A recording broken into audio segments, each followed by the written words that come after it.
좌우에 계신 분들에게요, 믿음으로 서로 격려했으면 좋겠습니다. 오늘 성령이 충만하게 역사하십니다. 오늘 성령이 충만하게 역사하십니다. 더 반갑게 축복하셨으면 좋겠습니다. 성령 충만 받으세요. 성령 충만 받으세요. 성령 충만 받으십시오. 성령 충만 받으십시오. 아멘, 아멘. 성령이 충만해서 정말로 가정마다 하나님의 은혜가 또 예비하신 크신 복이 넘쳐나서요, 세상에 빛이 되는 가정, 세상에 복이 되는 귀한 가정 이루게 하실 줄 믿습니다. 먼저 함께 예배하는 성도들과 반갑게 인사하겠습니다. 인천 순복 행복한 어린이교회 박수해 주시죠. 감사합니다. 글로벌 harmony교회, 검단 harmony교회, 국제 harmony교회, 인천 harmony교회, 대전 harmony교회, 베들레헴 유치원, 미얀마 harmony교회, 영상신도센터, 여러 곳에서 함께 영상으로 예배하는 모든 분들 성령의 충만한 역사가 넘칠 줄 믿습니다. 감사합니다. 5층 사무실에 불이 켜져 있습니다. 우리 어린아이들과 예배하실 텐데 그곳에도 주님의 놀라우신 은혜가 성령의 충만함이 넘칠 줄 믿습니다. 박수를 격려해 주시죠. 감사합니다. 우리 장로님이 기도하시는데 어디선가 아주 어린 목소리로 아멘 아멘 아멘 하는 소리가 들려요. 누구니? 어디에 있어요? 권사님 그러신 건가요? 저기구나. 예. 그래 너야 너. 예, 반갑습니다. 예, 비춰주네. 손 흔들어도 되는데. 박수 한번 해주세요. 감사합니다. 우리 어린아이들도 오고 또 중고등학생들 있나요? 중고등학생들도 보이는 것 같은데. 중고등학생 어디 있죠? 중고등학생들은 뭐 투명하게 만드는 재주가 있어요. 그래서 분명히 여기 어디 중고등학생들이 있습니다. 우리 온 중고등학생들 환영하며 박수 한번 해주시고요. 그러니까 여기 예쁜 친구들, 꼬마들 있습니다. 주변에 보시면 꼬마들 있죠? 머리 쓰다듬어 주시고 또 얼굴 한번 보시면 박수 한번 해주시죠. 감사합니다. 고맙습니다. 청년들 많으셔요. 보니까 뭐 거의 다 청년이신 것 같고, 제가 보니까 저보다 나이 많으신 분이 한 분, 두 분 계신 것 같으세요. 많은 성도님들, 우리 대학 청년들 함께 예배합니다. 우리 서로 얼굴 보시면서요, 축하하고 또 축복하면서 서로 박수 한번 해주시죠. 감사합니다. 제가 오늘 여기서 무슨 감사 소개하려고 섰습니다. 오늘 여러분들에게 말씀을 전해주실 귀하신 목사님은요, 많은 사람들이 모태신앙으로 신앙을 잘 키워오셨는데 이분은 특별하셔요. 뭐 제가 하는 말은 아닙니다. 당신이 그렇게 얘기하시더라고요. 어디서 자기는 모태불교라고. 네, 모태불교셨는데 예수님 만나서 뜨겁게 신앙생활 하시고 또 지금도 여전히 청년들과 함께 또 예배하시고 담임 목사로서 수고하시고, 그것뿐만 아니라 정말로 여러 곳에 MC넷이라고요, 미셔널 커뮤니티 네트워크, 그래서 선교적인 공동체를 만드는 일에 헌신하고 계십니다. 여러 삶의 자리에서 정말로 복음을 증거하는 사람들 그렇게 커갈 수 있도록 공동체를 하나하나 만들고 돌보고 또 잘 자랄 수 있도록 많은 곳에서 수고하시고 또 눈물 흘리시고 땀 흘리시는 귀하신 목사님이십니다. 성함은 이승재 목사님이시고요. 오늘 우리가 이 말씀을 들으면서 또 가정에서 주부로, 또 내가 일터에서 일하는 직원으로, 아니면 사장님으로, 아니면 내가 일하는 곳곳이 그것이 어디든 그곳에서 주님이 맡겨주신 일을 정말로 도전적으로 살고 거기서 좋은 영향을 끼치고 복음을 증거하는 그 삶의 뜨거움을 함께 나누어 주실 거라고 기대를 합니다. 하나님께서 우리 목사님에게 많이 기름 부으셔서 오늘 말씀을 전하실 텐데, 우리 사랑하는 성도님들 믿음으로 또 기쁨으로 영접하셔서요, 하나님의 크신 복이 성령의 충만함이 넘치는 귀한 시간 될 줄 믿습니다. 자, 이제 우리 목사님 나오실 텐데, 하나님의 이런 귀한 목사님 보내주셔서 감사합니다 하는 마음으로, 또 먼 길 와주셨는데 오셔서 감사합니다 하는 마음으로요, 우리 박수 치면서 할렐루야를 인사할 겁니다. 자, 잠깐만 아직입니다. 성도 여러분, 오늘 말씀을 전해주실 귀한 목사님 이승재 목사님을 단으로 모시도록 하겠습니다. 목사님,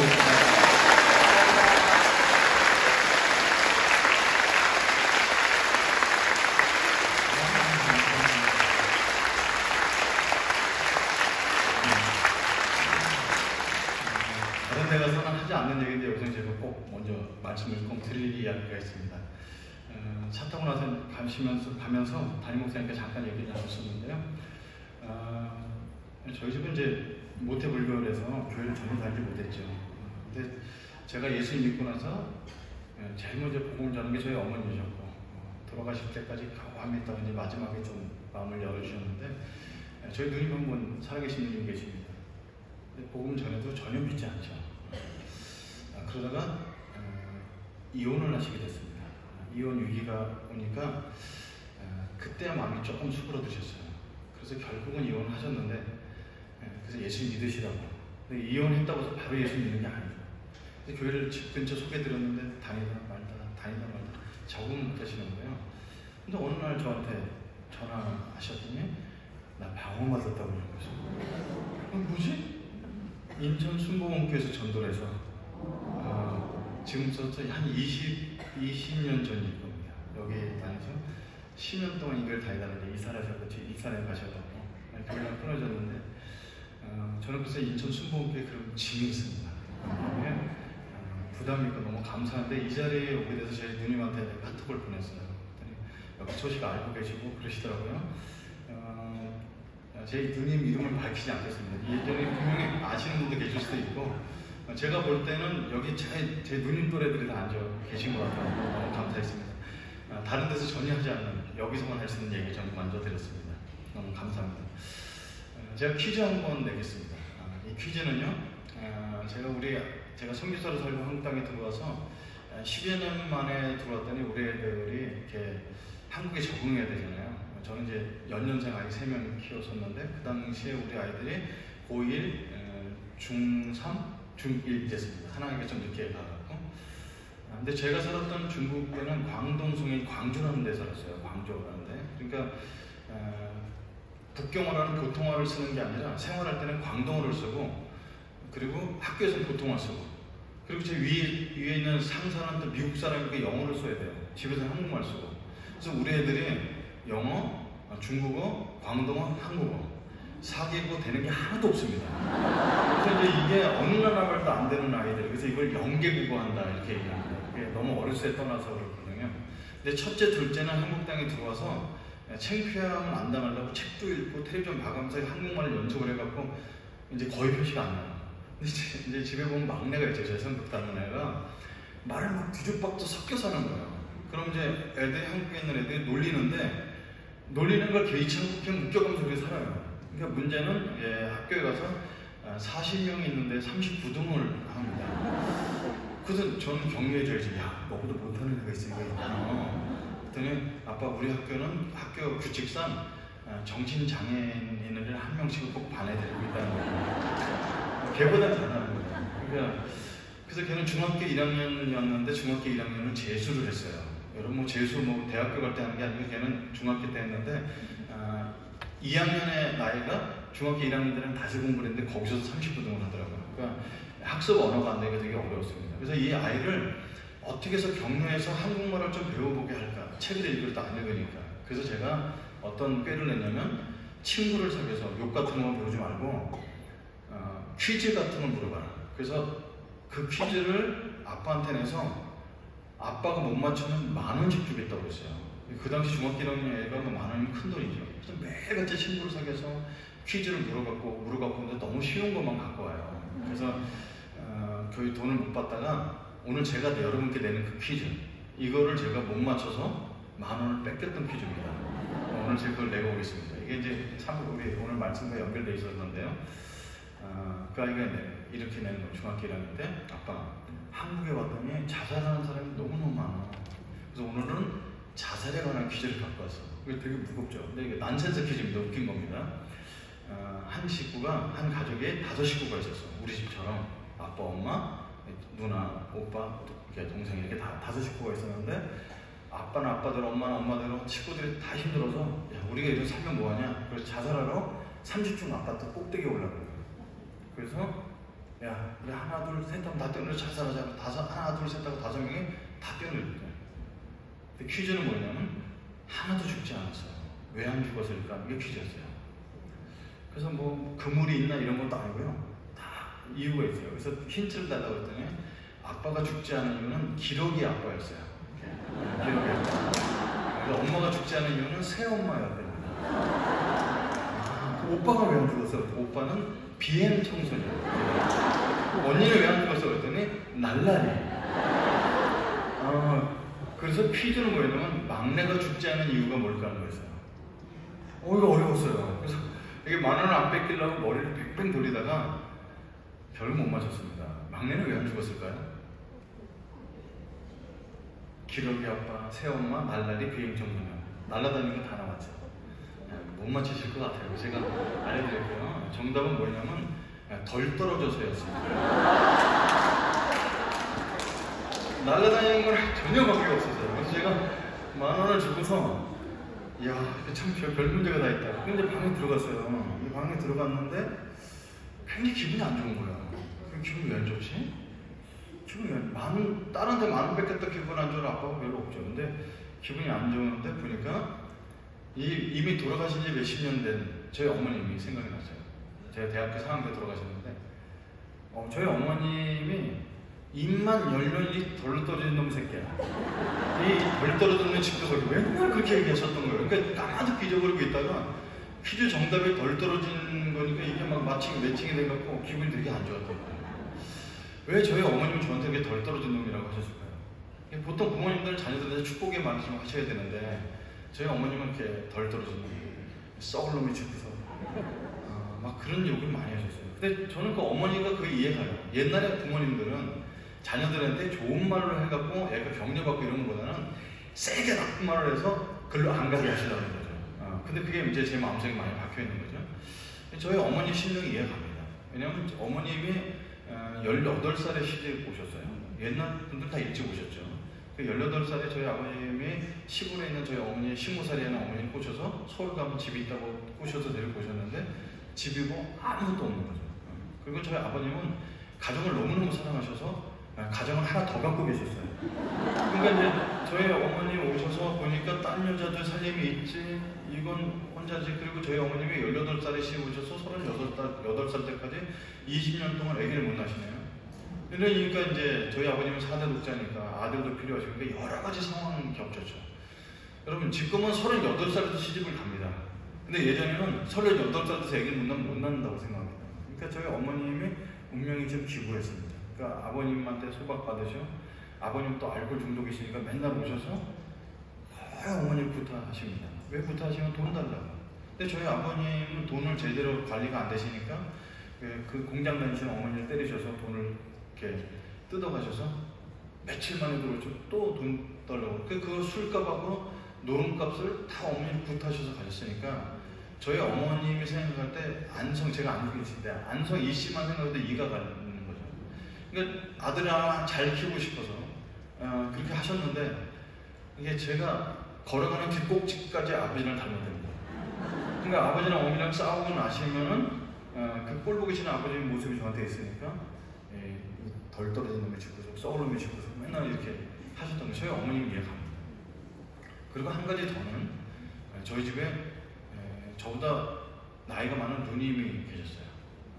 바로 이 누나는 4살 많았고 그 윗누나는 저보다 6살 많았습니다. 근데 이게 어떻게 태어난지도 몰라요. 사실은 아무 얘기도 안 해주셔서 그러는데 저희 큰 누나는 어떤 분이셨냐면 이제 소아마비에다가 정신박약이셨어요.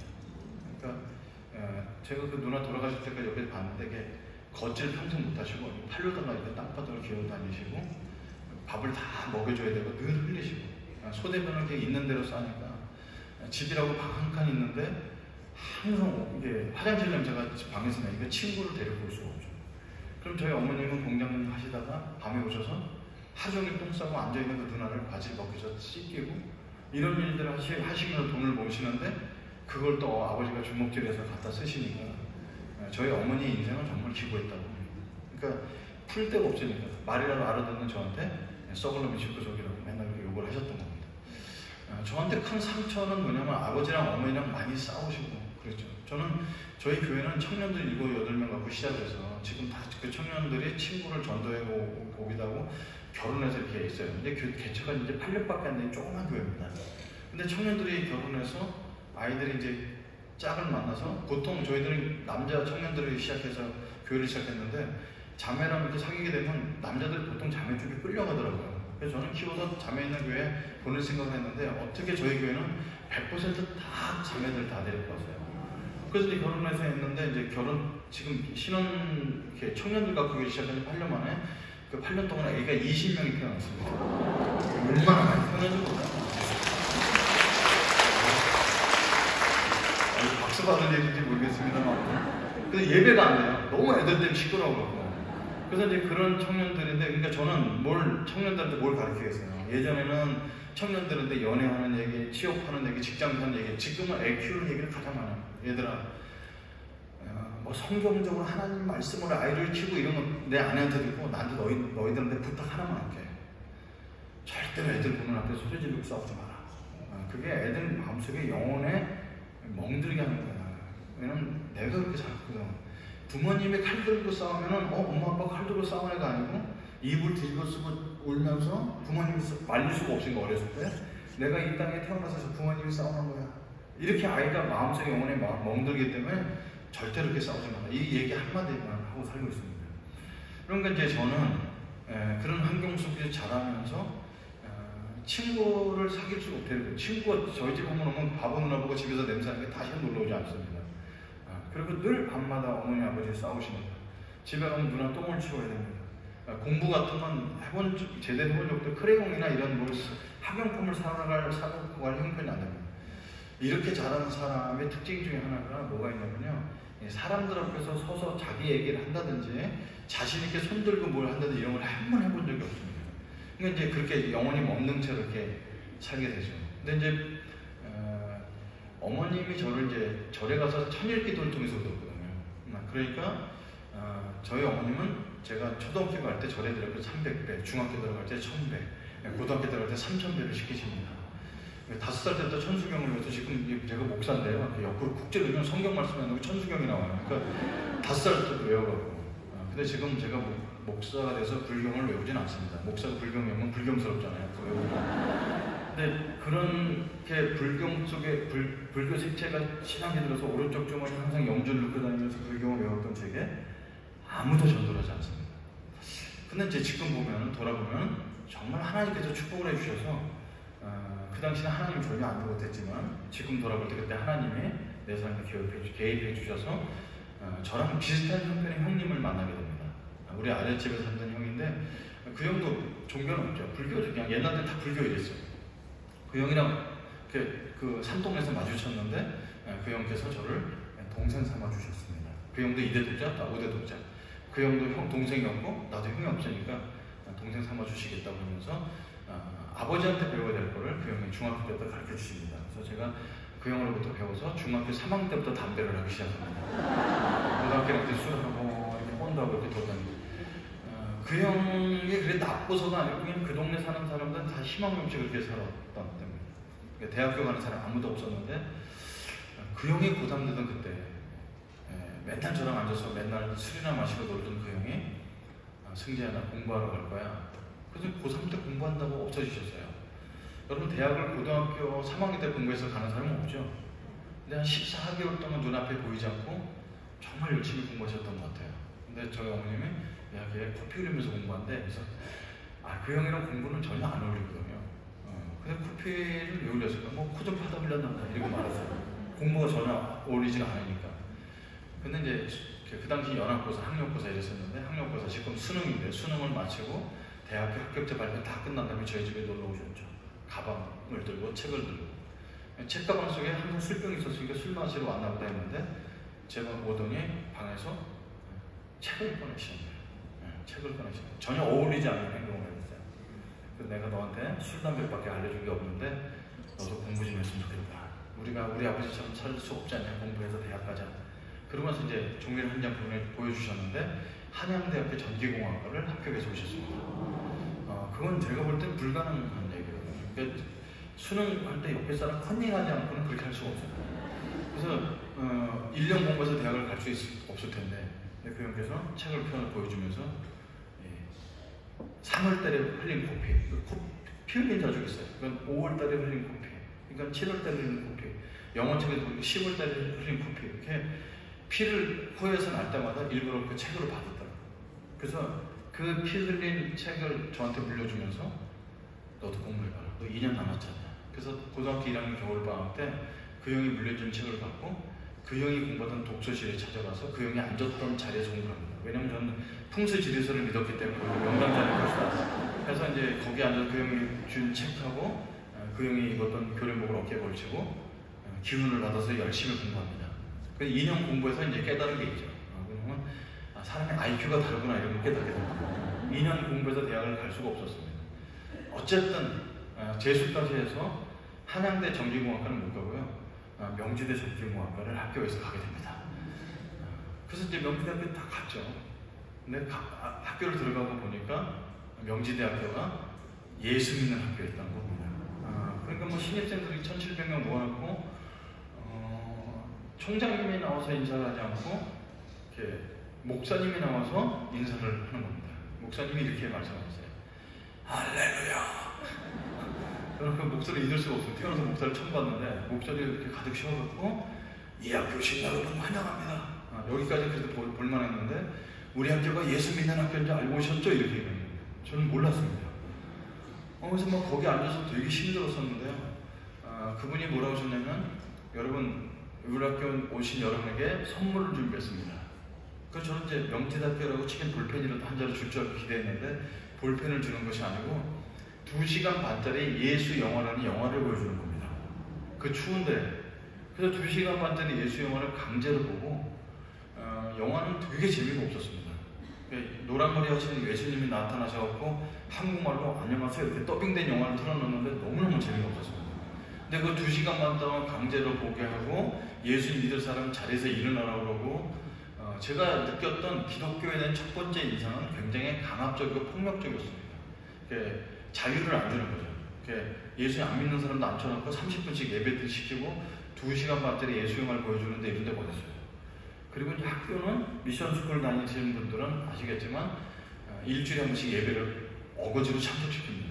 그래서 제가 이제 그런 마음 알죠. 제가 내일은 호서대학교에 설교하러 가는데 그 학생들이 수업 시간 때문에 그냥 앉아있는 거예요. 제가 가서 영혼 없이 앉아있는 애들한테 설교를 15분씩 해야 되거든요. 3분이나. 그러니까 제 그 마음을 제가 알죠. 저도 그렇게 앉아있었던 사람입니다. 그러니까 하루하루가 너무 재미없게 학교를 지나고 있는데 어느 날 이제 예배를 드리고 나가는 거죠. 근데 저는 뭐 설교는 기억이 안 나요. 목사님 나오셔서 하나님은 사랑이십니다. 그럼 저는 이제 부처님은 자비로우시다 이렇게 쓰는 거예요. 내용과 상관없이 출석만 하면 되니까요. 그래서 이제 다 5월 21일 날 제 일기장에 써놓은 날입니다. 그날 이렇게 사람들이 다 이렇게 나가는데 뒤돌아 이렇게 보니까 막 그 출입구 2개인데 출석표 내고 막 싸우고 막 이러냐면 막 너무 꾸역꾸역 밀리는 거예요. 그래서 앉아서 이렇게 만 하나 좀 더 그리고 있다가 천천히 나갔어요. 맨 마지막에 출석표를 좀 내고 나가는데 한 분이 저를 부르는 거죠. 형제님 이렇게 부릅니다. 여러분 형제님이라는 단어는 기독교 용어인 거 아시죠? 교회 아니면 안 써요. 그래서 이렇게 싹 돌아봤는데 얼굴이 딱 보니까 교회 담임 이렇게 써 있어요. 그런 얼굴이 있어요. 여기도 몇 분 보이는데 교회 아니면 환영받지 못할 그런 얼굴이 있습니다. 그런 얼굴을 하고서 형제님 하고 싹 웃으시면서 왜요? 그랬더니 형제님 저는 이 학교를 다니는 목적이 있습니다. 예수 믿는 사람의 두 번째 특징은 뭐냐면 묻지 않아도 자기 얘기를 한다 이런 특징이 있어요. 그러니까 아니 학교는 교우 공부하러 다니는 거 아니에요? 그랬더니 그게 아니고 저는 공부도 하지만 이 학교를 복음화하려고 다닙니다. 그게 뭔데요? 그랬더니 형제님처럼 믿음 좋은 사람을 발견해서 함께 전도를 해서 많은 사람 예수 믿게 한다는 거예요. 그래서 제가 교회 다닌다고 왜 생각하시죠? 그랬더니 다른 사람은 다 끝나자마자 나가기 바쁘는데 오늘은 남아서 맨 앞자리에 앉아서 기도까지 하고 나오는 모습입니다. 예수 믿는 사람 세 번째 특징, 자기가 보고 싶은 대로 본다 이런 특징이 있습니다. 그래서 빨리 얘기했어요. 제 어머님이 스님이시고 저 불교입니다. 깜짝 놀라는 거죠. 불교가 이렇게 열심히 예배를 드리냐. 그래서 저는 부처님이 자비하심으로 참석합니다. 그러지 말고 예수 믿어봐라. 형님이 불경 읽어보세요. 이제 옥신각신하고 있는데 시간이 없으니까 수업 끝난 다음에 나 기독학생 회장인데 자기를 학생과 4층에 있는데 찾아오라고. 과 선배가 얘기 들으라고. 그분 3학년이셨어요. 그래서 뭐 안 놔줄 것 같아갖고 예 알았어요. 끝난 다음에 갈게요. 그리고 이제 수업 들었어요. 수업 끝난 다음에 제가 갔을까요? 안 갔을까요? 그런데 갈 필요 없죠. 집에 이제 가는 건데요. 마음에 걸려요. 혹시 기다리는 거 아니야? 제가 순진해가지고 기다리는 거 아니고 좀 그러다가 마음에 하나 더 걸리는 게 있었어요. 불교인하고 기독교인하고 약속을 했는데 불교가 앉아 기독교인이 자존심이 상한 거예요. 그 어머님 스님이라고 얘기까지 했는데 집에 가다 발걸음을 돌렸어요. 부처님의 영광을 가리지 않기 위해서 발걸음 돌려서 학생원 사칭을 갔는데요. 학생원 사칭이요 다 기독 동아리예요. 모든 동아리가 다 기독 동아리예요. 지금 여러분 명대학교 학생원 사칭 가보시면 다 기독 동아리만 있어요. 그러니까 어디서 저를 불렀는지 알 수가 없어요. 캠도 있고 여기 이제 수목교육 캠이라고 있습니다. 대학생 선교, 뭐 아이백, 예수전도단, CCC, 기독학생이 다 있죠. 근데 그 당시 제가 기독학생인지 몰랐어요. 그걸 기독학생을 영어로 스카라고 적어놔서 SCA라고 적어놔서 뭐 찾을 수가 없어요. 집에 갈까 하는데 CCC라고 써있는 글자 밑에 한국대학생 선교회라고 써있는 거예요. 맨 뒤에 두 글자가 선교회니까 교회라고 끝나잖아요. 그래서 여긴가 보다. 이름이 긴 교회다. 그래서 거긴 줄 알고 이제 거기를 두들겼습니다. 네, 잘못 들어갔는데 근데 들어오세요. 이렇게 문을 딱 열었는데 남자 셋하고 여자 한 명하고 기타 치면서 놀고 있어요. 자기들 나름대로 찬양한다는 제가 노는 거죠. 놀고 있는데 제가 이런 사람 선배를 찾으러 왔다니까 서로 눈치를 보더니 그런 사람 없는데 잘 오셨어요. 무조건 끌어 앉혀놓고 주의 사랑으로 환영하면서 와 진짜 기독교는요 제가 노래 불러도 될까요? 이런 얘기 없어요. 그냥 너무 무식하니까 앉아요. 막 하는 거예요. 4명이 손 내밀고 있으니까 나도 모르게 이제 손을 저도 들고서 끝날 때까지 기다렸었는데 눈치가 빠른 형이 교회 안 다니시죠? 그러더라고요. 어떻게 하셨어요? 그랬더니 이 노래들을 모른다는 건 교회 안 다닌다는 뜻입니다. 혹시 사형리에 대해서 들어보셨어요? 안 들어봤는데요? 그래요? 하나님은 당신을 사랑하시면 당신을 위한 놀라운 것입니다. 이걸 사형리를 읽어주는 거예요. 4명이 저를 쳐다보고 있고요. 그러니까 와 기독교는 진짜 상대방의 의견을 전혀 묻지 않고 자기 일방적으로 얘기를 하는 거예요. 그렇게 해서 뭐라고 하나님 말씀 읽어주는데 귀에 하나도 안 들어오는데요. 제 온 관심사는 어디 있었을까요? 거기 여학생 한 명. 왜냐하면 전기공학과는요 1학년에서 4학년까지 여학생이 한 명도 없어요. 근데 거기 이제 여학생이 한 명 앉아있으니까 온 신경이 거기 가 있어요. 그래서 사형리 책을 쳐다보는 척하고 이제 여학생을 관찰하는데 제일 먼저 발을 보니까 구두를 안 신고 운동화를 신었어요. 그 다음에 조금 들어가서 보니까 펑퍼짐한 바지 입었어요.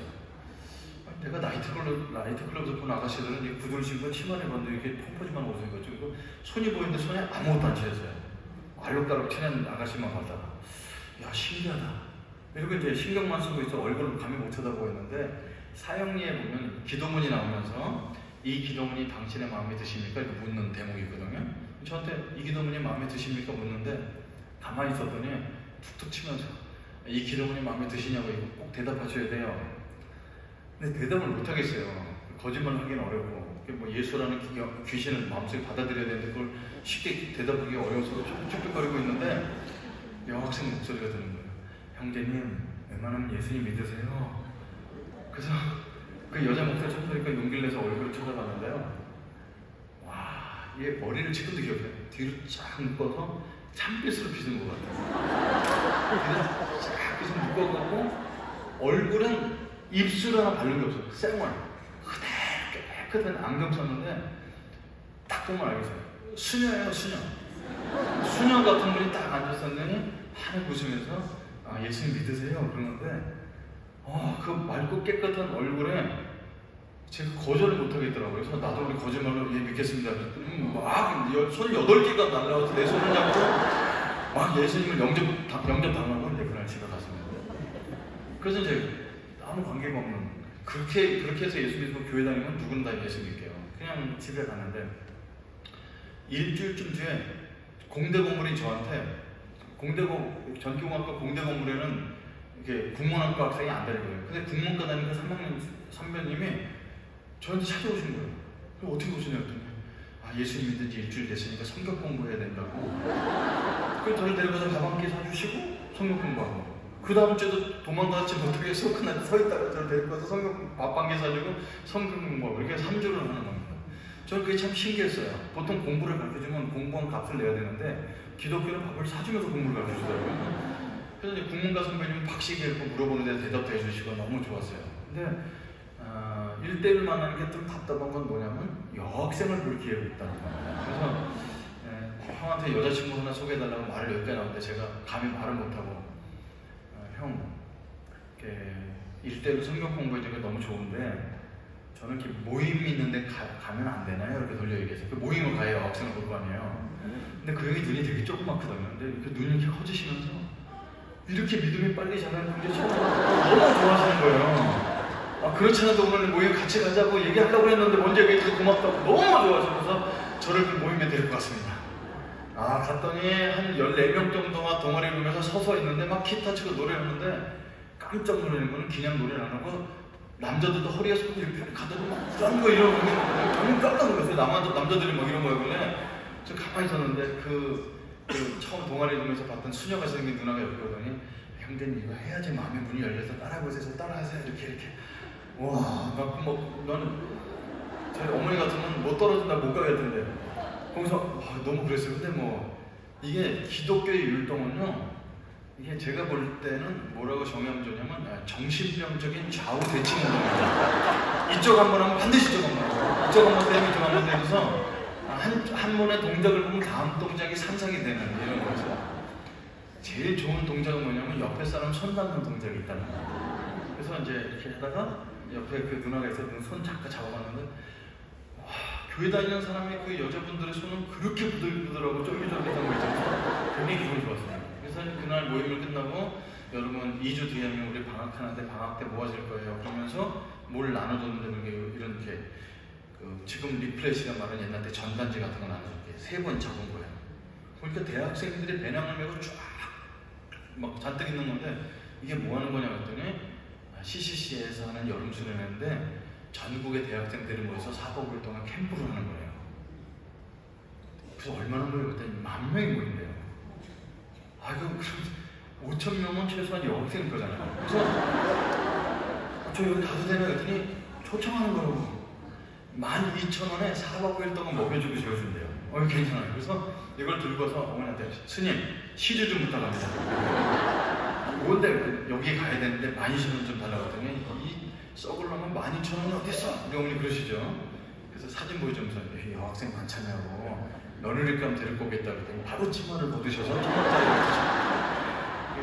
어머니들은 며느리감이 약해져. 그래서 12,000원을 받아서 그 다음날 학교 가서 수련회 비용을 완납하고 수련회를 기다렸어요.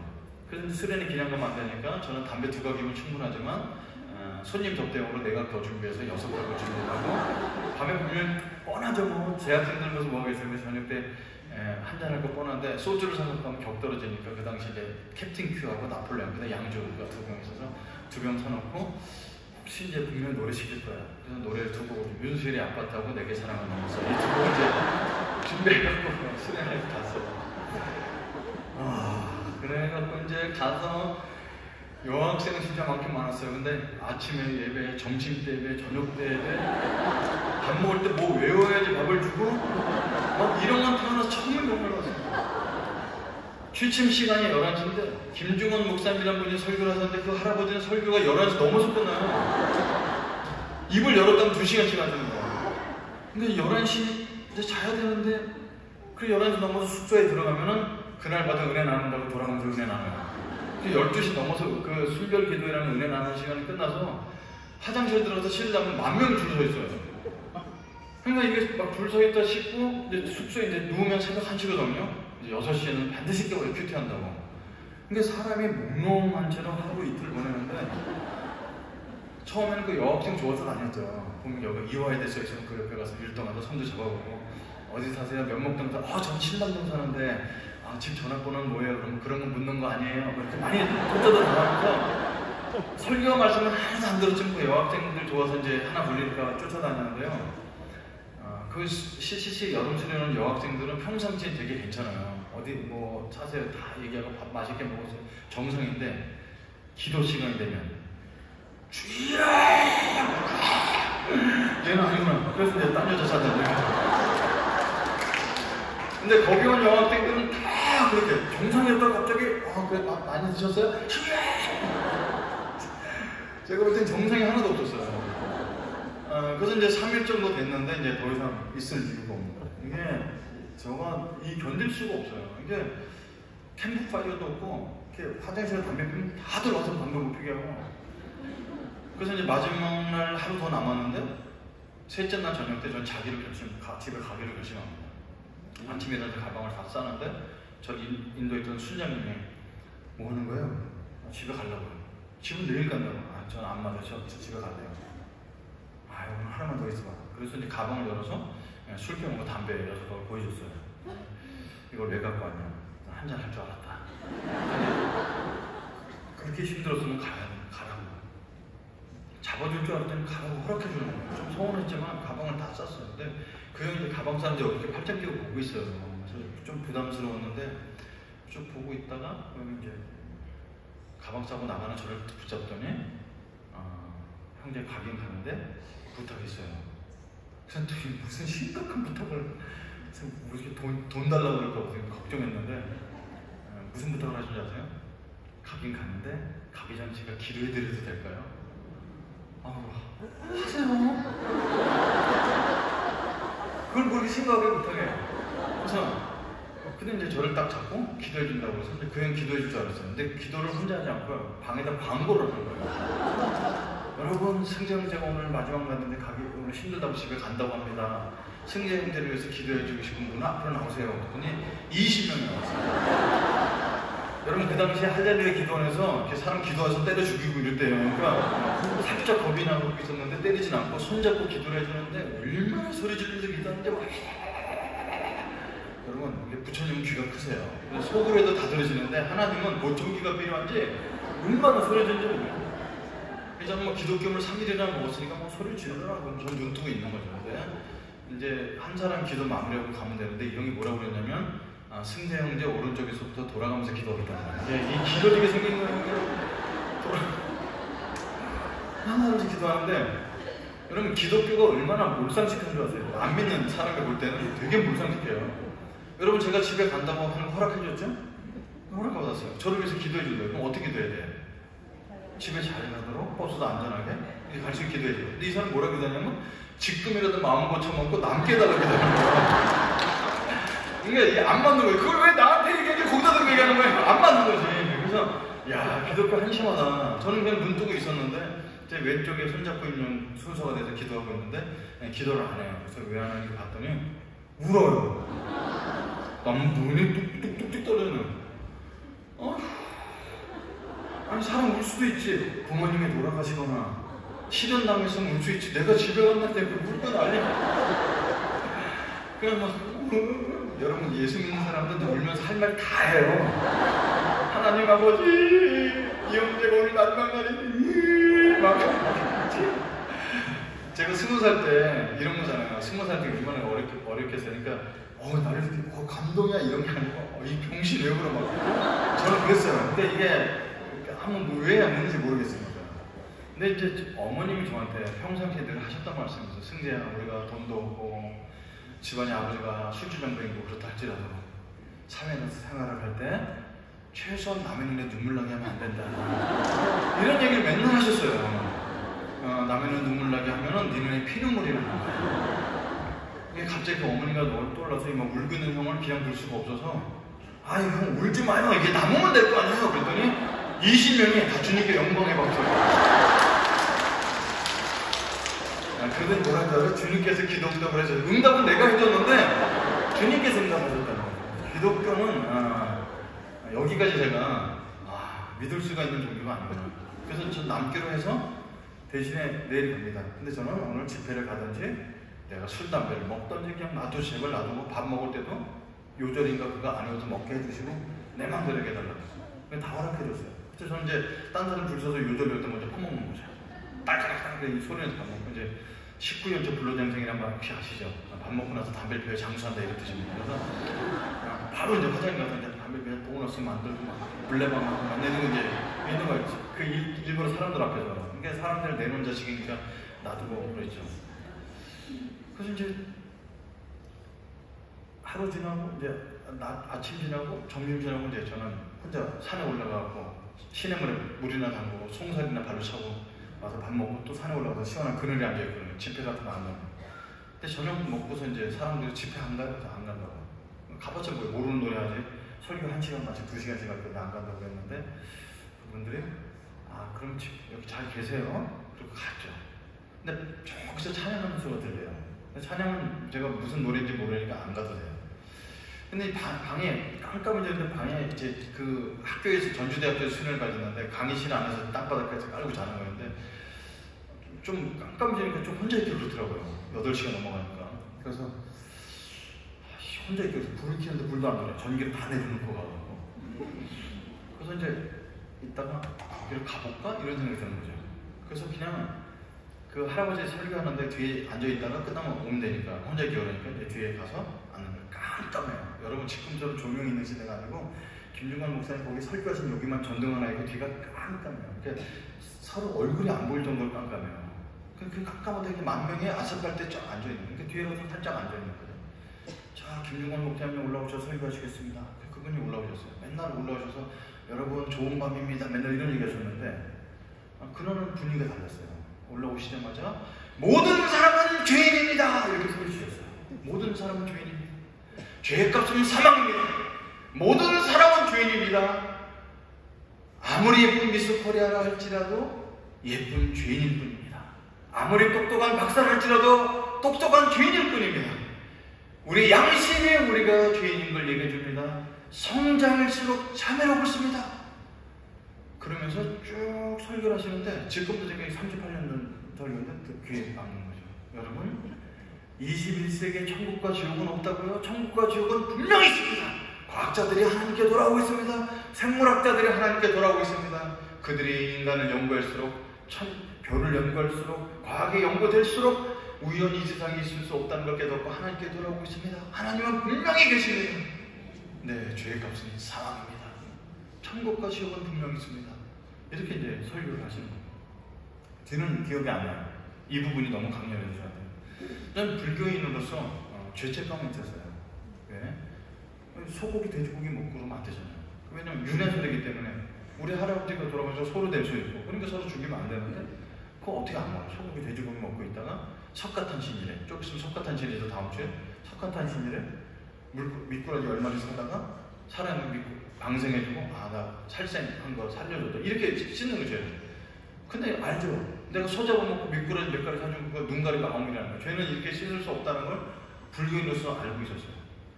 근데 제 속에 설교를 듣는 가운데 아무한테도 얘기하지 않은 이게 죄가 이게 떠오르죠. 저는 술, 담배, 꼰대하고 돌아다니는 건 그렇게 죄라고 생각하지 않았는데요. 왜냐면 그냥 저 혼자 한 거니까. 근데 저희 집에 정신방병 소아맘미 누나가 똥오줌을 싼 채로 지낼 때 제가 초등학교 3학년 때쯤 되면 어머니 오셔서 똥을 치우고서 식사를 하시려면 밤 11시가 돼서 그 연탄불에 밥혀서 드시는 거예요. 그래서 안 되겠어 갖고 제가 철이 좀 일찍 들어서 어머니가 늦게 온 날은 누나 똥을 치웁니다.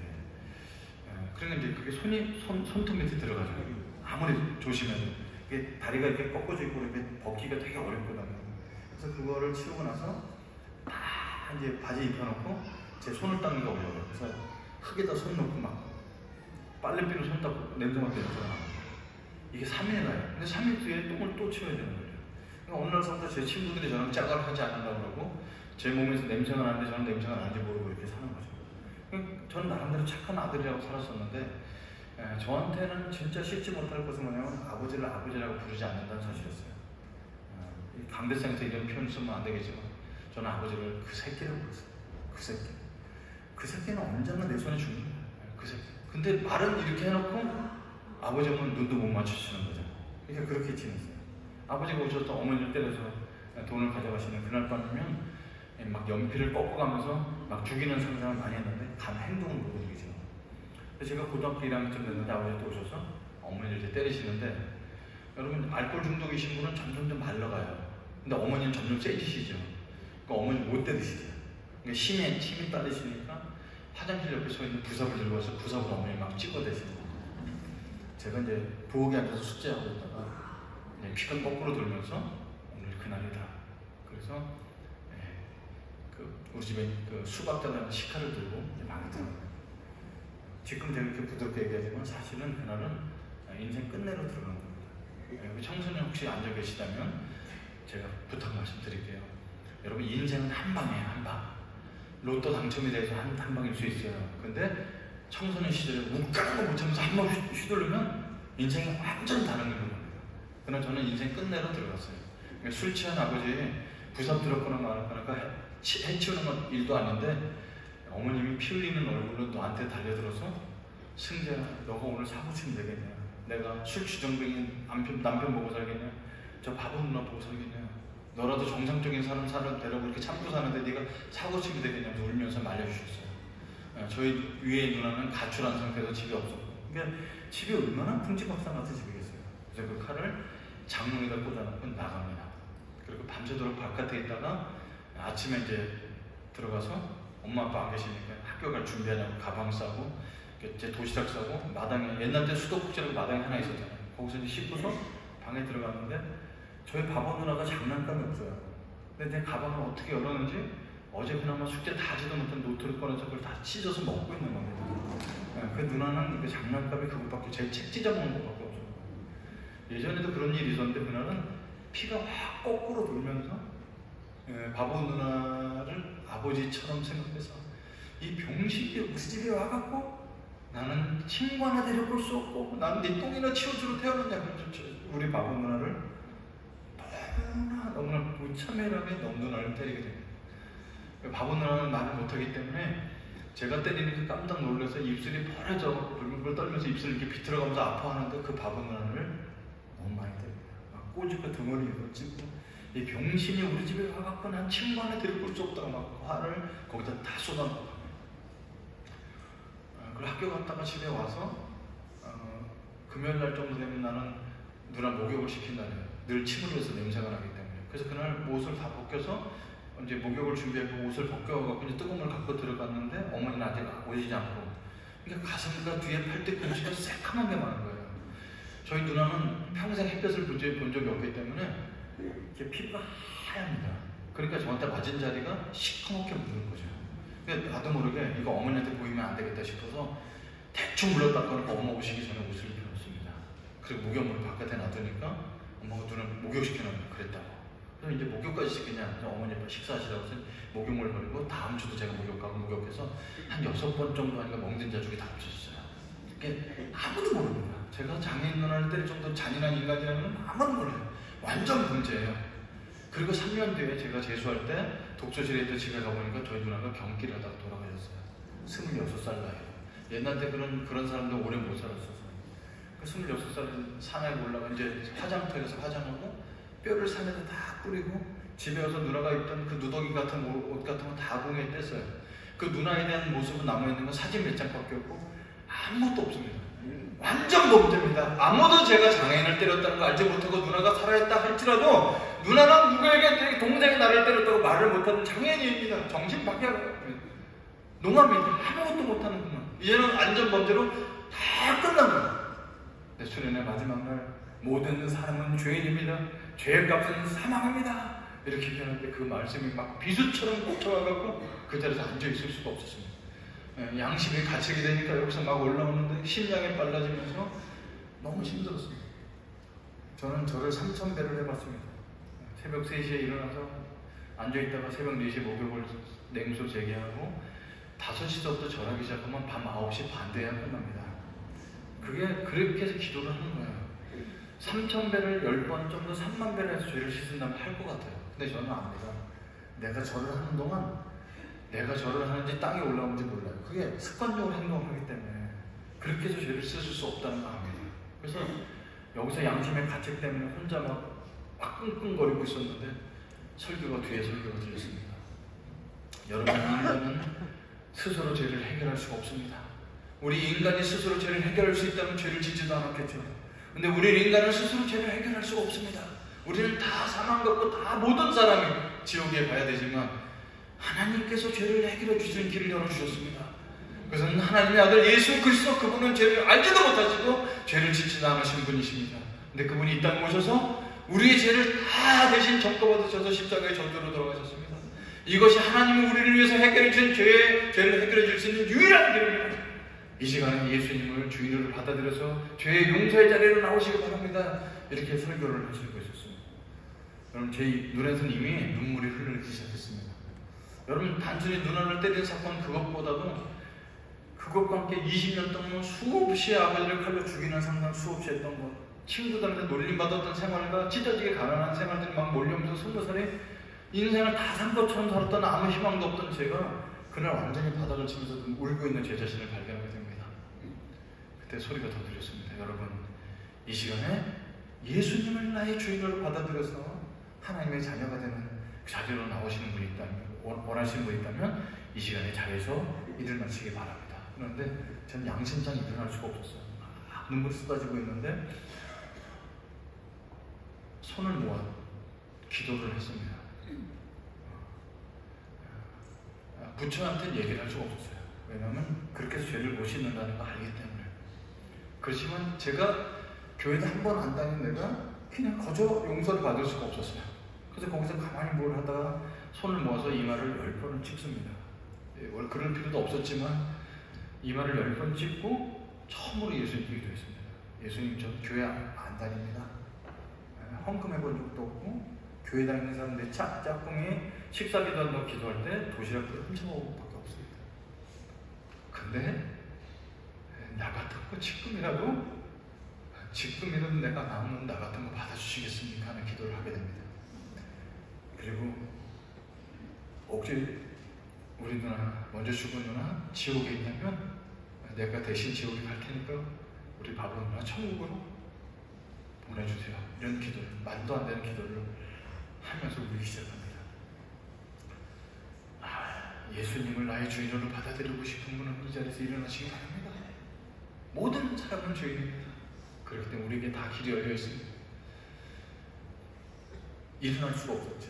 근데 여기저기서 청년들이 일어나는 걸 보고서 깜깜한 밤이니까 아무도 모르겠지 하고 살짝 일어나면서 예수님을 받아들이는 기도를 합니다. 저한테만 있는 체험인데요. 파란색 빛이 이렇게 눈을 감았는데 눈을 통해서 쑥 들어오는 경험을 하게 됩니다. 그 빛은 저를 향해서 환하게 웃어주는 빛이었어요. 눈, 코, 입은 없었지만 어떤 제가 생각할 때 하나님이 나를 향해서 하나님 웃어주는 경험을, 저는 그 빛을 경험을 하게 됩니다. 그래서 사람들 예배가 다 아까 너무 기도하는데 창피하니까 눈물을 닦으면서 저는 숙소에 들어가서 먼저 잤어요. 근데 딴 사람들 막 한 시간쯤 있다 막 들어왔죠. 먼저 저는 이제 자니까 새벽 5시에 눈 떠진 거예요. 딴 사람도 한참 자고 있을 시간에. 근데 밤새도록 천둥 번개로 지금 비가 왔었는데 아침 5시간 된 밖에 환해요. 해가 뜬 거죠. 혼자 누워있기 그래서 이제 바깥에 나갔는데 제일 먼저 제 눈에 들어왔던 것은 그 전주대학교 전체를 아스팔트를 쫙 깔아놨는데 아스팔트에 물이 쫙 있죠. 비가 왔으니까. 근데 그 아침 햇살에 반짝반짝 빛나는 그 검정색 아스팔트가 너무너무 예쁜 거예요. 세상에 그렇게 아름다운 아스팔트는 본 적이 없어요. 흑진들을 깔아놓은 것 같았어요. 그래서 아스팔트를 감히 밟지 못하겠어갖고 쭈그리고 앉아서 아스팔트를 만지면서 아스팔트에 너무 예쁘다. 너무 예쁘다고 아스팔트를 만졌습니다. 그리고 일어나서 나뭇이파리를 보는데 나뭇이파리가 아침 햇살에 반짝거릴 때 너무너무 영롱했고요. 그래서 교정을 겼는데 바람이 불어갖고 바람이 부니까 나무가 흔들리겠죠. 근데 온 나무가 걸어다니면서 나 때문에 막 춤을 춰주는 것 같았어요. 그 나중에 예수님 믿고 나서 성경책에 읽다 보니까 시편에 보니까 온 만물이 주님을 찬양하더라고요. 저는 그걸 성경을 몰랐지만 땅이 움직이고 온 나무가 춤을 추는 걸 봤어요. 그 저는 어저께 송사리들을 발로 차면서 괴롭힌 게 너무 떠올라서 그 아침에 송사리들한테 사과하려고 산에 올라갔습니다. 그래서 이제 발을 담갔는데 송사리들이 아침에 안 나오는 거예요. 그래서 그냥 물에다 대고 얘기를 했어요. 송사리들아, 내가 어저께 하중에 발로 차고서 괴로웠지? 나 어제 예수 믿어서 너희들한테 용서를 구하려고 온 거야. 그랬더니 그 말을 알아듣고요. 송사리 한 마리가 나와요. 나와서 내 다리에다 키스를 딱 해주고 싹 들어가요. 그래서 나 용서해 주는 거니 고마워. 그랬더니 또 한 마리가 나와서 키스를 해주고 들어가더라고요. 그리고 이제 그런 체험을 갖고 이게 숙소로 내려오는데 제 마음속에 한 사람이 떠오르는데 누가 떠오르냐면 평생 고생하셨던 어머니 얼굴이 떠오르는 게 아니고 그렇게 한 번이라도 아버지라고 부르지 않았던 그 새끼 얼굴이 떠오르는 거죠. 그러면서 서울 올라가면 아버지랑 식사 함께 해야 되겠다고 나도 모르게 중얼거립니다. 그러니까 나중에 돌아보니까 이것도 예전에는 아버지가 가장 잔인한 인간이라고 그랬어요. 연약한 여자를 때리다니 그렇게 생각했는데 어머니가 가끔 이렇게 말씀해 줬거든요. 아버지가 왜 저렇게 사냐면 우리 아버지 5살 때 할아버지가 돌아가실 때 우리 아버지도 아버지가 없었죠. 일제강점기 때 일본에 끌려갔다 왔죠. 6.25 전쟁 겪었죠. 월남전 참석했죠. 그러니까 우리 아버지도 그렇게 고아로 자라면서 그렇게 고생해서 술 친구 사이에서 그렇게 됐다고 얘기하셨는데 그걸 저는 다 무시했죠. 근데 우리 아버지가 그렇게 고아로 살았던 것이 그날 아침에 생각이 나고 그러면서 아버지 용서해야지 이렇게까지는 안 됐죠. 근데 그게 아버지랑 식사 한번 해야 되겠다가 아버지라고 처음으로 불러보면서 마음속에 아버지를 용서하는 단계가 시작된 거였어요. 숙소에 들어갔는데 한 사람이 이렇게 저보다 키가 큰 형이 있는데 얼굴도 모르고 지금 기억도 안 나고 이름도 모르는 분이 조그만 성경책을 주면서 그러는 거죠. 교회 안 다니시죠? 어제 예수 믿으셨죠? 제가 봐서 알아요. 성경책도 없으시죠? 네, 이거 성경책 꼭 읽어보세요. 오늘 하루 남았는데 근데 앞에서부터 읽으면 딱딱하니까 요한복음부터 읽어보세요. 이렇게 그런 거예요. 여러분 불경은요 이게 말이 어려워요. 근데 성경은 한글로 되어 있는데 쉬웠어요. 그래서 요한복음부터 읽는 거예요. 1장 읽다가 보면 예수님이 빛으로 왔다 이런 거죠. 물로 포도주를 만들었다 이렇게 소설집처럼 읽는 건데 요한복음 10장을 이렇게 읽는데 예수님이 양을 위해서 목숨을 버린다고 해서 양을 사랑하신다고 이런 게 나오는 거예요. 근데 제가 아무래도 공대 출신이지만 여기서 양은 사랑을 얘기하고 예수님이 사람을 사랑한다는 얘기구나 이렇게 그렇게 이해할 수 있는데 요한복음 10장 10절에 도둑이 오는 것은 도둑질하고 죽이고 멸망시키려는 것뿐이요 내가 무슨 양으로 생명을 얻게 하고 하는 그 구절을 읽고 있는데 생명이라는 단어가 굉장히 진하게 보이는 겁니다. 그러면서 오늘 아침에 있었던 일들이 해석이 되는 거죠. 나도 모르게 교회는 안 다녔고 설교 들어본 적이 없지만 이 아침에 어제랑 오늘 똑같은 아침일 텐데 세상이 너무너무 깨끗해 보이고 나무가 춤을 추고 송사리들이랑 대화가 되고 아버지를 죽이고 싶었던 아버지가 용서되고 한 이 사건들이 내 속에 생명이 들어와서 그렇구나라는 걸 깨닫게 됩니다. 여러분 예수님은 이 땅에 왜 오셨을까요? 우리한테 생명을 주시려고 오셨습니다. 여러분 우리 예수님께서 교회도 세우시고 선교도 하고 우리가 헌금도 하게 하시고 하시는데 이거는 하나님은 우리를 선교하려고 써먹으려고 오신 게 아니에요. 교회 건축해서 우리한테 헌금 받으려고 오신 게 아니에요. 그거는 생명 대신 예수님을 만나고 보니까 예수님보다 더 좋은 게 없는 거죠. 그래서 예수님을 위해서 우리가 헌금도 낼 수 있고 선교도 할 수 있는 거지 예수님은 돈이 필요해서 우리한테 헌금 받으러 오신 분이 아니십니다. 생명을 주러 오신 분이라는 거예요. 그래서 저는 그날 교회도 안 다니지만 제 속에 꿈틀거리고 막 살고 싶고 세상이 너무 깨끗하고 어저께까지는 저 구석에 앉아서 내가 어떤 사람인지 아무도 얘기 안 하고 그날 아침에 앉아서 내가 어저께 예수 믿은 걸 막 얘기하고 싶고 내가 잘해왔던 얘기를 하는 것이 부끄럽지가 않았습니다. 왜? 나는 새로운 사람이 됐습니다. 그래서 새 생명이라는 생명을 얻고 이렇게 돌아가게 됩니다. 근데 요한복음 10장 10절은 내가 온 것은 양으로 생명을 얻게 하라고 끝나지 않아요. 생명을 얻게 하고 더 풍성히 얻게 하랍니다. 이걸 나눠보면은 이런 거죠. 예수님이 우리에게 오신 목적이 생명을 얻게 하라. 이걸 아주 그냥 쉽게 얘기하면은 우리 지옥 갈 인생도 천국으로 보내주셨어요. 그러면 예수님이 끊는 게 아니에요. 이 땅에 살면서도 풍성한 삶을 주신다는 겁니다. 여러분 풍성한 삶은 시대마다 그리고 이 자리에 계신 수백 명이 앉아 계시는데 사람들마다 풍성한 삶에 대한 해석은 달라요. 여러분 60년대 70년대 사셨던 분들은 그때 성인이었던 분들은 이 찢어지게 가난한 나라에서 한번 잘 살아보자 그게 풍성한 삶이었어요. 일자리에 있어서 집을 마련하고 자녀들한테 먹을 걸 갖다 주고 이런 게 풍성한 삶이었죠. 어떤 사람은 건강 회복되는 게 풍성한 삶일 수 있어요. 근데 저한테 풍성한 삶은 뭘까요? 행복한 가정을 가져가는 거였어요. 이제 근데 무서워요. 네, 어떻게 행복한 가정이 본 적이 없어요. 그리고 아버지가 되는 게 무서워요.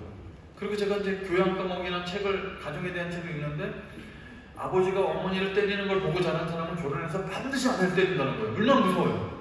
제가 결혼해서 사랑해요 이렇게 결혼했는데 화가 나서 이래서 아버지가 엄마를 때렸구나 그렇게 때리면은 제가 우리 아버지랑 똑같은 삶을 사는 게 너무 무서워서 결혼하기 너무 어렵죠. 그게 이제 갈등인 겁니다. 행복한 가정을 갖고 싶어요. 그래서 이제 CC 동아리룸에서 저한테 처음으로 예수님을 믿도록 방문해준 그 누나한테 가서 제 삶을 얘기해 준 누나 난 결혼을 일찍 가서 결혼하고 싶은데 나 같은 집에 불교 집안이고 이런 사람한테 시집 올 사람도 없을 것 같은데 그래도 내가 좋은 가정을 이룰 수 있도록 누나 기도해주고 여자친구 좀 하나 소개해주세요 부탁을 했어요.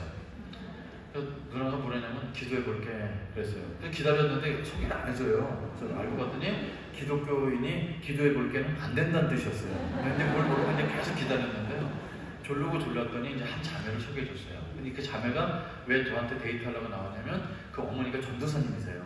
그러니까 믿음이 없는 저를 잘 키워주려고 나온 건데 이게요, 둘이 이제 스파크가 들고 사랑하기 시작하니까요, 제 신앙이 이렇고 그 자매 신앙이 높은데 내가 신앙이 올라가는 게 아니고 그 자매가 저한테 내려와 주더라고요. 그래서 둘이 막 수업해 먹고 에버랜드 놀러 다니고 막 이렇게 하면서 7개월 동안 뜨겁게 사랑을 했어요.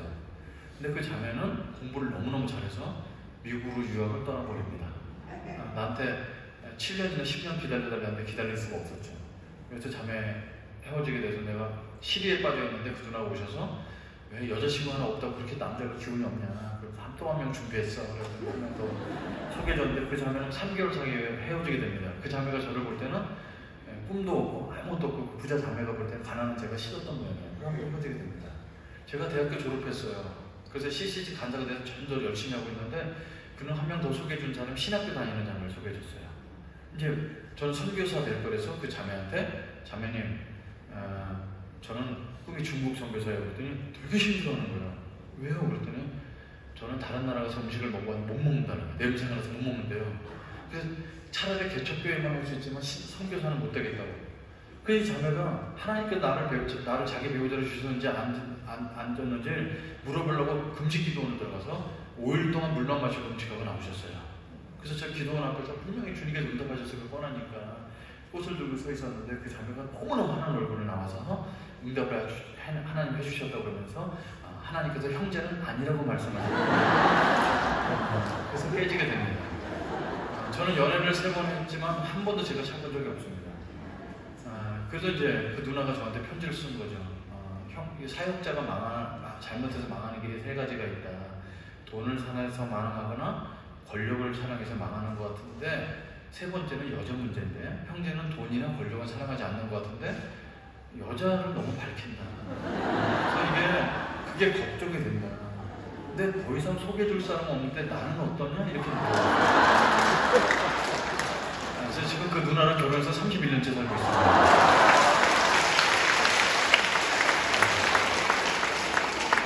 저는 과거에 연애했던 걸 숨길 필요가 없어요. 그 원인 제공을 다 그분이 해주기 때문에. 퀴즈입니다. 제가 31년 동안 결혼 생활하면서 그 누나를 때린 적이 있을 거예요. 제가 언어 폭력 한 번 쓴 적 없습니다. 저는 아버지한테 배우는 언어가 있어요. 이걸 모국어라고 그러는데요. 화가 나면 우리 아버지가 썼던 말을 쓰고 있더라고요. 톤이 이렇게 높아져요. 제 아내는 그렇게 소리 지르면서 얘기할 게 아닌데요?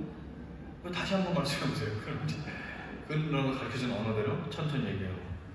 그래서 많이 고쳐졌죠. 막 싸울 때도 있죠. 제가 막 흥분해서 하면 더 이상 대화가 안 될 것 같으면 내일 얘기합시다. 먼저 주무세요. 그럼 저 혼자 화를 내고 있다가 자죠. 근데 아침 되면 제정신이 돌아와요. 그래서 아버지 어저께 내가 잘못했어요. 잘못은 하셨어요. 뭘 잘못했는지 10가지 써오세요. 그럼 10가지 검사를 맡고 그랬습니다. 지금은 그러지 않습니다. 지금은 어쨌든 그 다르게 자란 배경 속에 사라져. 그걸 이제 아이들이 3명이 태어나서 이렇게 자라는데 어느 날 그러더라고요. 큰 딸이 초등학교 6학년 때 중국 선교사 있을 때 부잣집에 가서 하룻밤 자고 왔으니 우리 집처럼 찢어지게 하는 형진호 선교사 가정에 얼마나 비유가 됐을까요? 그 집 딸이 둘 있는데 딸 방 둘이 하나는 방은 신데렐라 방, 하나는 백설공주 방으로 너무너무 예쁘게 꾸며진 그 방에서 그 자는 걸 보고 왔는데 우리 집은 방 한 칸에 남동생이랑 여동생이랑 방 한 칸에 3명이서 자고 있으니 얼마나 비교가 됐을까요? 아빠 우리 집은 왜 이렇게 못 살아? 이 소리 해도 싼데. 근데 걔가 뭐라고 그러냐면 아빠 나는 결혼해서 아빠처럼 아들 아내 딸들 낳을 거야. 그리고 아빠 집 옆에서 살 거야. 왜? 그랬더니 아빠가 어렸을 때 우리 맨날 등에서 태워서 놀아줬던 거 내가 아기 나면 우리 아빠 손주, 손녀애들한테도 그렇게 해주세요. 이렇게 얘기를 하더라고요. 막 너무 눈물이 나서 애 앞에서 울 수가 없어서 화장실에 들어서 물 틀어놓고 막 울었던 기억이 납니다. 나는 그냥 가정 하나 가져보는 게 소원이었는데 나한테 최고의 아내를 주셨을 뿐만 아니라 어떻게 아버지 하는 것이 너무너무 무서웠는데 그냥 살아간 것듯이 주님께 의지하면서 목숨 들여서 아내를 사랑하고 아내는 남편을 존중하고 자녀를 노엽게 하지 않고 자녀들에게 부모를 효도하는 걸 가르치고 이렇게 단순하게 살아왔을 뿐인데 자녀들이 아버지 곁을 떠나지 않고 옆에 살고 싶어하고 그런 자녀를 둔 것을 너무너무 감사했습니다. 저에게 풍성한 삶은 그런 게 풍성한 삶이었습니다. 하나님은요 독생자 아들을 죽이기까지 우리를 사랑하십니다. 그래서 우리에게 생명과 풍성한 삶을 주시기를 원하시는 거죠. 제게 또 풍성한 삶이 이런 게 있습니다. 하나님이 나와 정말 함께 하시고 동행하시는 걸 체험하는 걸 저는 풍성한 삶을 봤습니다. 근데 예수님을 믿을 때는 너무너무 뜨거웠는데 어느 날 보니까 예수님 살아계신 것 같지도 않고 퀴트라도 이렇게 별 감동이 없을 수도 있잖아요. 그래서 주님이 옆에서 살아계신 거 분명히 아는데 그래서 주님께 저는 가끔 묻습니다. 주님 제 옆에 계신 거죠? 내가 이렇게 어려운 거 다 알고 계신 거죠? 물을 때도 있습니다. 근데 하나님께서 제 인생에 정말 결정적일 때 이렇게 하나님이 살아계심을 느낄 수밖에 없는 사건들을 많이 주십니다. 제가 중국 선교사로 10여 년 있다가 한국에서 오라는 소명을 받고 들어오게 됐는데요. 애들이 한국말 어느 나라도 잘 못한 채로 와서 한국에서 대학 좋은 대학 가기 어려운 거 그냥 포기했어요. 그건 주께서 얘네들이 주인인 거니까 중국 선교사로 갈 때도 부르셨다면 한국 대학 올 때도 부르셨을 것이다. 그래서 자녀들이랑 같이 가정 예배 드리고 그거 다 내려놓기로 하고 들어오기로 했어요. 근데 마음에 걸리는 게 뭐냐면요. CCC라는 선교단체는 어디 교회 배경이 없으니까 모금을 해서 살아요. 근데 자기 생활비를 모금할 뿐만 아니라 사역비도 모금을 해야 돼요. 책임자가 되면. 저는 이제 거기 책임자였다 보니까 1년에 3천만 원 정도를 모금해야 선교가 돼요. 여러분 선교는요. 기도와 눈물과 피와 땀을 하는 거 맞아요. 근데 돈 없으면 선교가 안 된다는 사람 아세요? 근데 돈을 모금을 해야 돼요. 그래서 저는 1년에 한 번씩 한국 들어서 여기저기 제자들한테 얘기하고 교회 선교 보고해 가면서 3천만 원을 모금해서 1년씩 겨우 살고 있는데 제가 떠나면 그것을 해줄 수가 없잖아요. 근데 중국 제자들은 저보다 중국말 잘하고 젊으니까 사역은 잘할 텐데 자기 생활비 10만 원도 모금 못하는 애들이 3천만 원씩 모금하는 짐을 주기가 그래갖고 하나님께 매달렸어요. 하나님, 저 자녀 교육 내려놓은 거 아시죠? 근데 제가 떠나더라도 이 사역이 계속되려면 전 3천만 원 정도가 필요한데 하나님 나라에서 3천만 원 큰 돈 아니지 않습니까? 하나님 이거 쟤네 중국 애들이 자기 생활비 10만 원도 안 되는 건 그 애들이 3천만 원씩 모금하러 다니게 않게 해주세요. 그때 하나님께서 제 마음속에 감동 주시기를 야 중국의 한인교회 가서 모금을 해라 이런 생각을 주시는 거예요. 근데 저는 한인교회 한 번도 나가지 않았어요. 왜 그러실까요? 가면은 뭐 하시는 분이세요? 선교사예요. 소문나죠. 그리고 선교사 아니라고 그러면 거짓말을 계속 해야 되잖아요. 그게 어려운 거예요. 한국 사람 안 만나고 우리 집에서 가정 예배 드리고 그랬거든요.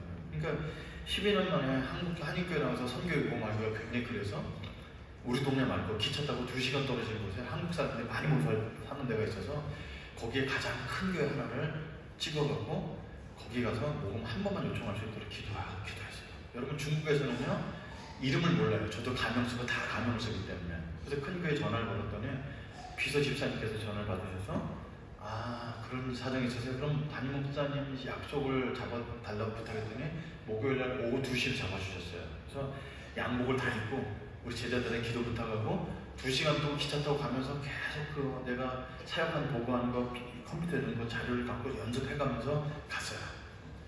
근데 이제 가니까 큰 교회 앞에서 제가 막 쪼그라드는 거예요.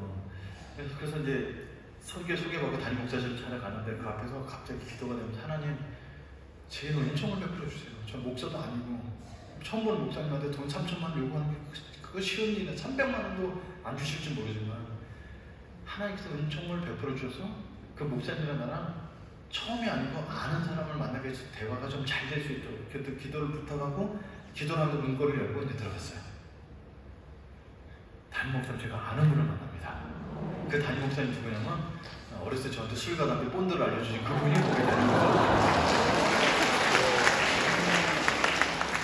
그 형도 저를 보고 놀래고 저도 그 인간 보고 놀랐어요. 거기에 있을 사람이 아니거든요. 너가 왜 CCC 선교사님 맞다고? 형은 여기 어떻게 담임 목사까지 되셨어요? 어떻게 예수 믿으셨어요? 야 말도 마라. 야 수련회 거기 놀러 날아가서 여자 꼬시려고 갔다고 거기서 예수님 만난 거 아니에요? 똑같은 거죠. 그래서 서로 껴안고 막 울었습니다. 그리고 20년 동안 헤어졌던 얘기를 밤새 얘기하면 그 형 집에서 자고 그 다음날 아침에 일어나서 형수님 차려준 밥 먹고 오려고 그랬더니 야 오늘 금요일인데 철학기도 때 너 한번 선교 보고 해봐라. 교회라는 데가 담임 목사가 결정한다고 되는 데가 아니거든. 그래요? 그래서 하룻밤 더 자기로 하면서 철학기도 때 참석했더니 400명 정도 모이셨네요. 그래서 30분 동안 눈물로 호소했어요. 여러분 저는 더 이상 여러분들 후원을 받으려고 온 것이 아닙니다. 저는 한국에 돌아가기 때문에 여러분의 후원금이 필요하지 않습니다. 근데 그 중국에 남아있는 제자들이 밥을 굶지 않도록 여러분이 꼭 후원해 주셨으면 감사하겠습니다. 그리고 기도를 했는데 뭐 통성기도가 너무너무 뜨거웠어요. 그 기도회 끝나서 10시 반에 끝나서 성당님도 돌아가는데 장로님 네 분하고 담임 목사님하고 앉아서 잠깐 임시 장례를 하셨어요. 그래서 야 승재야, 나는 아무 소리 안 했는데 장로님 네 분이 내 간증을 듣더니 우리 교회에서 그걸 감당하자. 그래서 1년에 3천만 원씩 우리 교회에서 후원하기로 결정했다고. 그 다음날 아침에 기차를 타고 오는데 중국 기차는 이렇게 4명씩 보고 앉게 돼 있어요. 옛날 기차는. 이렇게 앉았는데 기차 타고 이렇게 쭉 오는데 기차 이렇게 화면 이게 배경이 지나가잖아요. 10여 년 동안 있었던 일이 막 쭉 스쳐 지나가는 거 있죠. 그러면서 하나님, 저는 사역을 하면서 항상 이 사역은 제 사역이 아니고 주님의 사역입니다. 주님의 사역입니다. 그러면서 제가 놓지 못했던 것을 깨닫게 됐어요. 그리고 이 사역은 정말 주님의 사역이 내가 거기에 남아서 버텨야지만 사역이 되는 게 아니라는 걸 깨닫게 해주셨죠. 그러면서 막 눈물이 계속 나는 겁니다. 그러니까 이제 앞에 앉은 중국 남자가 갑자기 휴지를 꺼내서 자꾸 주는 거예요. 그래서 눈물을 계속 닦는데 눈물이 더 나는 거예요. 왜냐면 10여 년 전에 난 중국 제자들, 중국 사람들 눈물 닦아주러 왔는데 떠나는 마당에 그 친구들이 중국 사람이 제 눈물 닦아주려고 휴지를 주고 있더라고요. 주님께 정말 이 사역은 주님 것이라고 영광 돌렸습니다. 여러분, 하나님은 언제부터 저와 함께 계셨을까요? 대학교 1학년 때 예수 믿었을 때요? 아니요. 아버지랑 어머니랑 싸우고 막 그 난리 나고 있는 밤에 그 무서워서 입을 뒤집어 쓰고 있는 그 순간에 저와 함께 계셨었습니다. 그 아래쪽 형을 주고 계신 분도 주님이시고 기적 같은 것을 보게 하신 것도 주님이십니다. 저는 이게 풍성한 삶이에요. 저한테 돈이 떨어진 건 없더라도 하나님의 살아계신 걸 이런 간증을요 하면은 몇 시간이고 할 수가 있어요. 주님께서 이게 고아처럼 자랐던 저에게 그런 분들을 많이 보여주셨기 때문에 마지막 마무리 좀 하겠습니다. 우리 인생을 살다 보면 이런 겪은 일 저런 겪은 일 다 있죠. 그래서 쓰레기 같은 날이 있어요. 제 인생에서 쓰레기처럼 쓰레기통에 파서 버리고 싶은 날은 아버지의 부서 들고 제가 칼 들고 서 있었던 그 장면에 떨리는 그날 밤은 제가 아버지가 아무리 그렇다 할지라도 칼 들고 들어가면 안 되거든요. 그날 밤은 제 쓰레기통에 처박고 싶고요. 두 번째로 처박고 싶은 날은 그 아무것도 모르는 장애 누나를 그렇게 굿하고 괴롭혔던 사건을 제 인생에서 지우고 싶습니다. 그것뿐만 아니라 졸업식 같은데 아버지나 있는 사람이 와주지가 않으니까 졸업장에서 혼자 쓸쓸히 있다가 집에 갈 때 내 친구들은 짜장면집 가서 짜장면 먹을 때 저는 짜장면집에서 먹고 가라고 부르는데 창피해서 못 들어가겠더라고요. 그래서 저는 좀 이렇게 먹는 탐욕이 좀 강해요. 왜냐면 그때 다 그 당시 지금 사는 사람들 다 그러겠지만 얼마나 그 어린 나이에 짜장면 먹고 싶었겠어요. 그래서 집에 들어가서 벽 보고 오면서 나는 돈 벌면 짜장면 실컷 먹을 거야. 수없이 이렇게 다짐했던 그런 벽 보고 울었던 그런 날들이 많이 떠오르고요. 크레용 살 돈이 없어서 어머니한테 그걸 달랠 수가 없으니까 전날에 다른 미술들은 반에 가서 청소를 해줘요. 제가 그러니 바보같이 남의 방까지 해서 청소를 하냐고 그렇게 얘기하는데 청소하다 보면 애들이 버린 크레용 쪼가리 같은 거 있거든요. 살짝 주머니 넣고 왔다가 제 숙제하는 미술 있는 날 그거 갖고 그림을 그려내요. 근데 선생님이 제 그림 보더니 크레용 색깔이 부족하니까 제 그림을 반 애들한테 다 보여주면서 얘는 쪼다같이 색깔하나 제대로 색이라고 3개밖에 못 썼다. 그날 쪼가리를 3개밖에 못 주셨는데 근데 그런 침패를 당한 것들과 이런 것들이 있죠. 옛날 때 이런 것들 다 모르고 자랐는데 이 나이가 먹도록 그렇게 마음에 박혀 있더라고요. 그래서 저는 이런 것들 다 쓰레기통에 쳐박고 싶어요. 이렇게.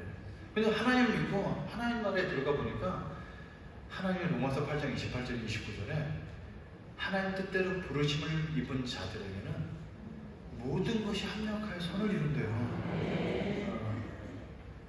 너한테 그런 사건들이 있었기 때문에 오늘 너가 있는 거야. 그런 아버지가 있었기 때문에 하나님 아버지만을 의지할 수밖에 없는 거야. 그래서 로마서 8장 28절 29절을 미국 사람들은 이렇게 번역했다고요. There's no treasure in heaven. 하나님 나라에는 쓰레기통이 없다 이렇게 번역을 했더라고요. 로마서 8장 28절 29절을.